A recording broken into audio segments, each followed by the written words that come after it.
I'm Larry Ray, President and CEO of American Manganese Inc., listed on the TSX Venture, ticker symbol AMY, A-M-Y, with proprietary patents in the U.S., China, and South Africa. Our focus is on recycling lithium-ion batteries for electric vehicles. China recently legislated the responsibility for recycling onto their electric vehicle manufacturers and importers. For more information, please visit AmericanManganeseInc.com or phone me, Larry Ray, at 778-574-4444. Welcome to the Goddard Report. Comments made on the Goddard Report and TalkDigitalNetwork.com are an expression of opinion only. Here is Jim Goddard. My guest is Wayne Coulson, CEO of Coulson Flying Tankers. Welcome to the show, Wayne. Hi, good afternoon, Jim. You're the man in charge of the world's most wondrous firefighting device, the Mars Martin water bomber. Before the jumbo jet was invented, it was the largest flying aircraft in the world. That's how big it is. Wayne, can you tell us just how effective it is at knocking down fires when they first start? Well, going back to a brief history, Jim, on the Mars, going back into 1960, the reason they were brought into the province of British Columbia was because of the significant large wildfires of the day, and at that time, the BC Forest Service didn't have anything bigger than a 1,000-gallon tanker. So a consortium of 5 timber companies purchased these wonderful aircraft out of the United States and brought them back up into Canada and converted them into water bombers. And since they had that type of initial attack power, of course, we haven't seen any of those major wildfires on Vancouver Island. So, in kind of looking at their history, they have done a wonderful job over their term of their career. Was the Mars called soon enough to help out Fort McMurray? Well, of course, the Mars hasn't been called out at all, so it's still sitting here in Port Alberni on dry dock. So hard to say, right? I mean, at the end of the day, wildfire is, though, only one of the natural disasters that happen that can be controlled and manipulated by man. Is the Mars under contract to the BC government right now? No, we've talked to the province, and they have no appetite for the Mars on this upcoming fire season. So our plan right now is we're booked into Oshkosh, called the EEA. It's in experimental aviation adventure. And that's the biggest air show in the world out in Wisconsin, in Oshkosh there. And they get between 500 to 700,000 people during the week of Oshkosh. So we're going to go there, and we're going to be the feature aircraft.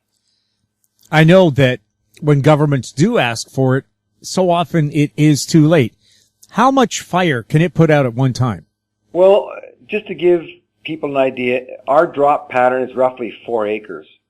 Of water, or what we inject into the load, this gel. So we're like a 4-acre wet blanket that the Mars drops onto the fire. In other words, that would be downtown Fort McMurray. Well, I'm not sure of that, but it's basically 4 acres of heavy coverage.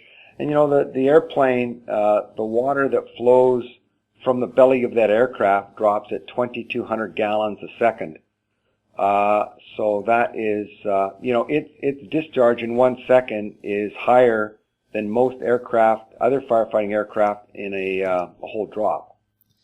Why have governments been so reluctant to hire the Mars?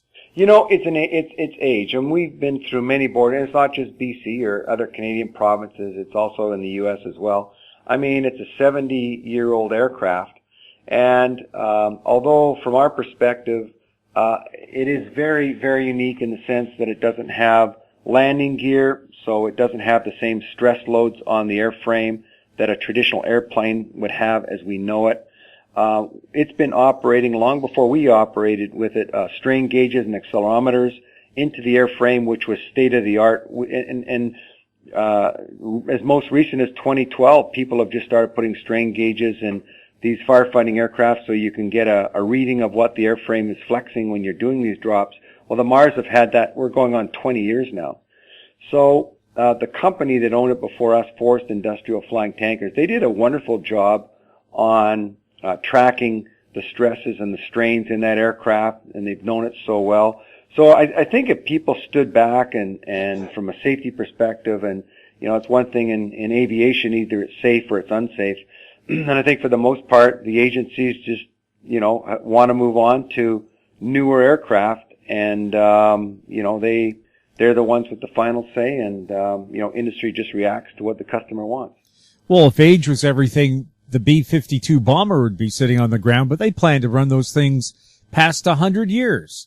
Well, yeah, and that's a good example of an aircraft, and that as long as it's maintained and it provides a very unique service to Air Command, people are going to use it. So, it just I think people want to look towards newer technology, and so be it. Customer is always right. Well, in this case, they're not. Wayne, I mean, it's a quick turnaround aircraft because it scoops up the water. How fast? How much water? How fast? So the airplane, it's quite amazing, actually. It ingests water at 200 gallons a second. So it hits the water at about 70 knots, and it ingests water at the 200 gallons. So within 35 seconds, we've got a full load on board, and it lifts off the water at 155,000 pounds and off to the fire. So it's an absolute amazing aircraft. It's set in the world of wildfire. It has numerous world records. I mean, it flew 235,000 gallons in one day. When we had it in Lake Shasta, we were knocking off 150,000 gallons, onto the fire in 6 hours. There's no airplane in the world that can compete when it has a water source and it has room to get in and out, which is roughly 3 miles. And, it just does a wonderful job based on the impact of that load coming out of the belly at that 2,200 gallons a second. Now, when I was reporting at News 1130, I covered the Burns Bog fire in Delta. That had been burning for 3 months. They brought in the Mars water bomber. The fire crews on the ground cheered when they saw it. They knew that help was on the way and that it would take them only a matter of days to knock down that beast. It's a very common story, actually. And, that's certainly why I think it grabs so many people in our province is, everybody has a Mars story, let's face it, where it came roaring over the hill and a few drops, it was contained, it was under control, it helped the firefighters. And at the end of the day, the firefighters put the fire out. We're there just to assist them and knock that beast down into something that's more controllable. That's what we do, and that's what the airplane has done its whole career. And so that the big difference is the second largest tanker now to the Mars at 7,200 gallons is our C-130 at 4,400 gallons. The next one to us is a 3,000 gallon tank. And then for the most part, the fire bosses are 800 gallon tanks. So, there's kind of your smorgasbord of firepower and air power when it comes to supporting the firefighters on these bigger complex fires. It's very difficult to do. Has the Hercules been called out? No, we're ready. We're set up for the U.S. We put our crews on standby, but certainly the folks in Alberta, they've just got their hands full. That is a unique firestorm they have. And we have one of our helicopters up, been working on it for about a week now. From the time it started, but no, they haven't. Like I say, we've got the C-130s on standby if they need that support. And we head down on our U.S. Forest Service contract here in another week, starting down south. Well, it's a shame that the Mars won't be there. Is it just going to become a museum piece that's actually a real useful piece of equipment not being used? That's about what we're down to now. We're kind of that air show. Maybe try and find some sponsors. We've been working with various groups to see if they want to sponsor it, put their name on and flying it around. It's too bad because it still has, in our humble opinion, some lots of life left in the aircraft just because it's been maintained. And I think I think one of the challenges we've had is getting our customers out to see the aircraft. We've pulled 8 miles of wire in that aircraft since we've owned it. We've got state-of-the-art electronics and avionics in it to support. We have synthetic vision for the pilots so they can work with the terrain. There's many upgrades we've made to that airplane. But, I think people have just come to a point in time where they just want to move on. And although, some of the Electras are only 5 years newer than the Mars that's currently being used, the fact is, they just want to move on. Synthetic vision, would that allow them to fly when it's really smoky? Yeah, so what's happened, there has been some near misses with this aircraft, and typically we have our lead airplane flies about half a mile in front of us. On a bad smoke day, when we took it to California, we're not used to flying in those hills, and the lead airplanes, and they change all the time, may not be used to us. So the synthetic vision would allow the pilots and the flight crew to work off the screens to see the terrain if need be in case of a 911 emergency. It was just another way to assist them to get out of a valley if they got trapped. We'll have more with Wayne Coulson right after the break. I'm Larry Ray, President and CEO of American Manganese Inc., listed on the TSX Venture, ticker symbol AMY, A-M-Y, with proprietary patents in the U.S., China, and South Africa. Our focus is on recycling lithium-ion batteries for electric vehicles. China recently legislated the responsibility for recycling onto their electric vehicle manufacturers and importers. For more information, please visit AmericanManganeseInc.com or phone me, Larry Ray, at 778-574-4444. In Goddard we trust. Welcome back. We're speaking with Wayne Coulson. Wayne, is politics a part of the movement to keep the Mars grounded, or laked, as it technically would be? It keeps coming up, right, time and time again, because I think from the taxpayer's perspective, they just want an answer of why. And, we can only go so far in commenting because we have a product. It is, in our opinion, safe. The aircraft is airworthy, and it's one tool in the toolbox. I think that question has to be answered by the government, for the people that keep asking the same question. Well, if they think it's too expensive to fly, the last estimate I saw for the damage in Fort McMurray was $9 billion. What do you cost an hour? Yeah, we're running, I think the last bit was about $20,000 an hour to operate the aircraft with all our costs. We kind of looked at it a little bit different, and we model the cost per liter delivered in the world of all our aircraft. So we operate, the four large helicopters and then the C-130s and then the Mars. And traditionally what we've seen is the Mars is as cheap as a delivered liter product onto the fire as a helicopter. So there's no glaring, if you say, okay, it costs $20,000 to fly today and we dropped X amount of gallons, we're comparable to a helicopter. So then the debate really is, well, how effective is the Mars versus a helicopter? The air tankers, the retardant type aircraft are more costly, and the reason for that is they do a lot less volume. So they're, because we're dropping ahead of the fire with the fixed wing air tankers, they cost more than, say, a Mars or a helicopter. If the Mars was in Fort McMurray, could it have done a lot better job of protecting homes and businesses? That's such a hard question to answer, Jim. I mean, everything is so site specific. It's winds, it's the relative humidity, it's the temperature, it's the smoke. I mean, you have all these variables that these firefighting aircraft and firefighters have to contend with on a second by second business. So, it's so hard to say, because there are so many variables in fighting a fire. Well, every year we always have these fire disasters, nothing on the scale of Fort McMurray. This is unprecedented. But right now, other towns are under evacuation orders. I think they would love to see a wall of water coming down from the sky to protect their homes and businesses. Well, for the most part, I think everybody would agree with that. I mean, if you were going to lose your home, I don't think you would care if it's a helicopter or an airplane coming to save your property or potentially your life. Well, I figured out the Mars is the equivalent of 10 fire trucks. Well, what if you had a giant fire truck that was as good as 10?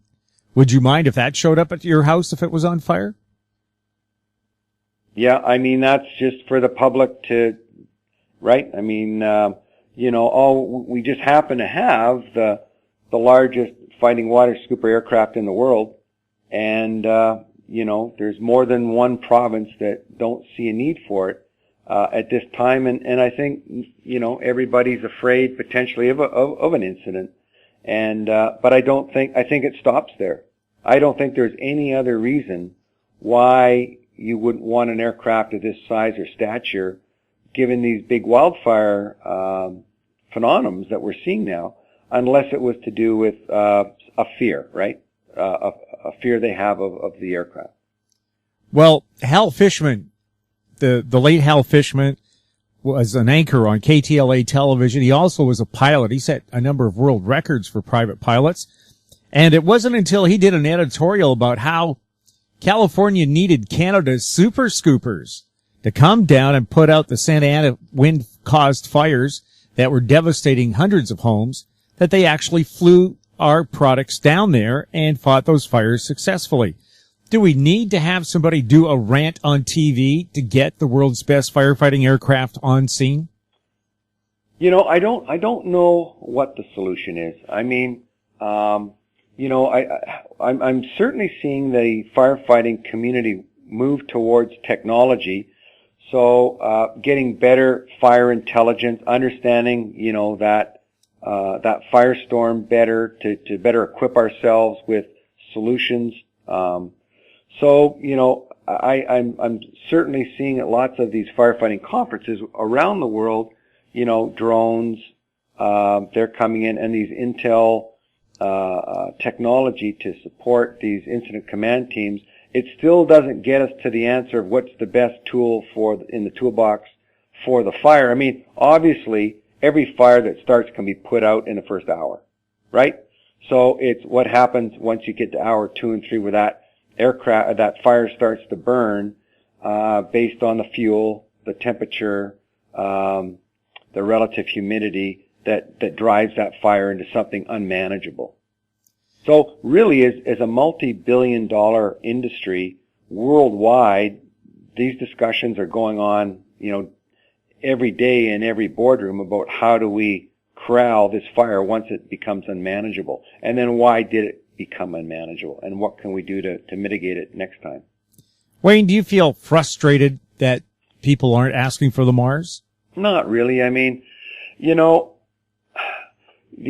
have a process here that we're trying to do a good job and participate in the firefighting industry, and you can only push the rope so long uphill, as you know, Jim. And it's kind of one of those things where the customer's spoken. It's an interesting place to be, though, because for us as a small family-owned company, when the fires start, people want the aircraft, and it turned quite aggressive towards our company, where people didn't understand that we just can't go and put a fire out if we don't have the approval of government. We end up getting criminally charged and could end up in jail. So I think going forward, we as taxpayers entrust the government to do the right thing and to pick the right tools in the toolbox. And if we're one of them, if we're not one of them, we just don't want to be seen as, complaining. But that doesn't mean, everybody agrees with the government's decision, as you know, and that's politics, right? Where, we have to go out and make sure every time we do get a call onto a fire that our crews are mentally prepared, that we're running a safe operation, and that we do a great job, because ultimately, we're put in the most dire situations when those aircraft go into a firestorm. How many Conair 315s would have to be flying to drop as much water as the Mars? The CL-415s, there's the other fleet they're running is just the smaller air tractors. They're running water scoop, and I think they're about 800 gallons. So, you're up in the, what is that, 8 or 9 aircraft. Well, in terms of safety, what's the crew aboard the Mars? We have 2 pilots and we have 2 flight engineers. So we have 4 souls on board. Right. So 4 people, and obviously the other airplanes have a pilot and co-pilot on board. More lives are exposed using them. Well, I think that they're running single pilot. Single pilot? Which, is single pilot. Wayne, thank you very much for chatting with us, and hopefully someone will be aware and smart enough to know that the world's best piece of firefighting equipment is sitting on a lake on Vancouver Island doing nothing while tens of thousands of people have had to flee their homes because of fire. Here in BC, we're having fires in the Peace River District that are threatening homes, and yet we have a plane sitting there that could put out 4 acres of fire at once. To me, that's incredible. Well, thank you, Jim. My guest has been Wayne Coulson, CEO of Coulson Flying Tankers. You're listening to the Goddard Report on TalkDigitalNetwork.com. Find us on Twitter at TalkDigitalNet. Comments or questions for the show can be sent to info@HowStreet.com.